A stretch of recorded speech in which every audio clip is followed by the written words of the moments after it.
Right, so in this question, we are going to describe transformations, and we have 6 examples over here. But before we do the examples, let's just talk about the main equation over here and what each transformation means. So A is just a vertical stretch or a vertical compression. If A is larger than 1, and you can say the magnitude of A, then it's a vertical stretch.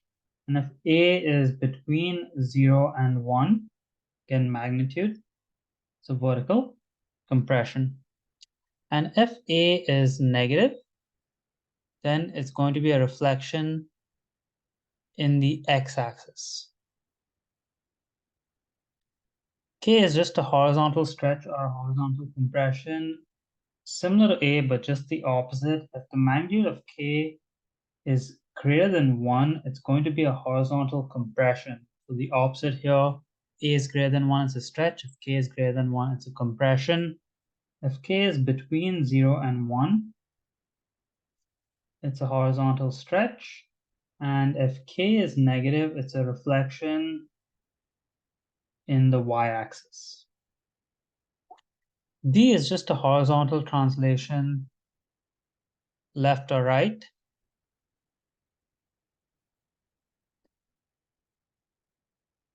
And C is just a vertical translation, up or down. So let's take a look at a couple of examples and let's solve these examples over here. So in this first question, this is a pretty simple one. It's just got one transformation, and this is my C value, which is -1. If C is negative, it's just a vertical translation, 1 unit down. Negative means down and positive means up for your C value.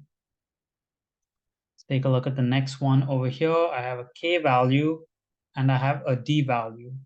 So my K value is 2, so that's going to be a horizontal compression by a factor of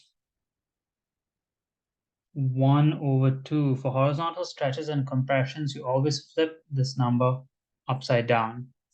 This is my D value. If D is a negative value, well, technically double negatives would make it positive, but if this is just a negative value here, it's going to be a horizontal translation, right 1 unit.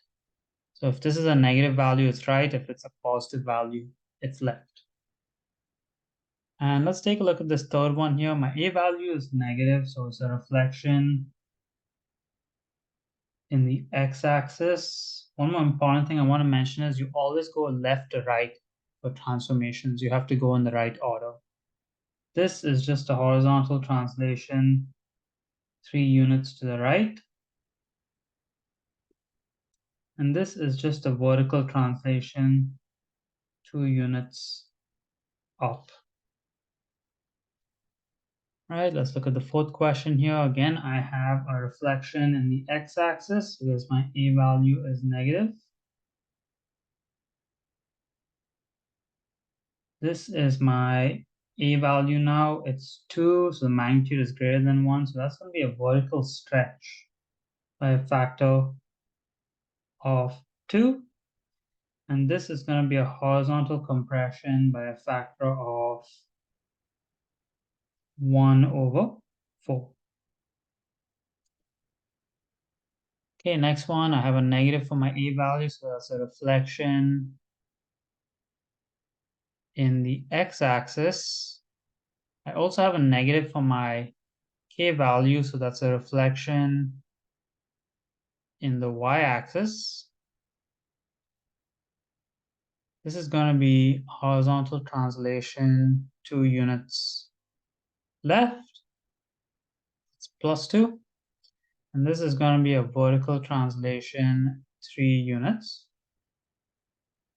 down. And last question over here. My A value is between 0 and 1, so that's going to be a vertical compression by a factor of 1/2.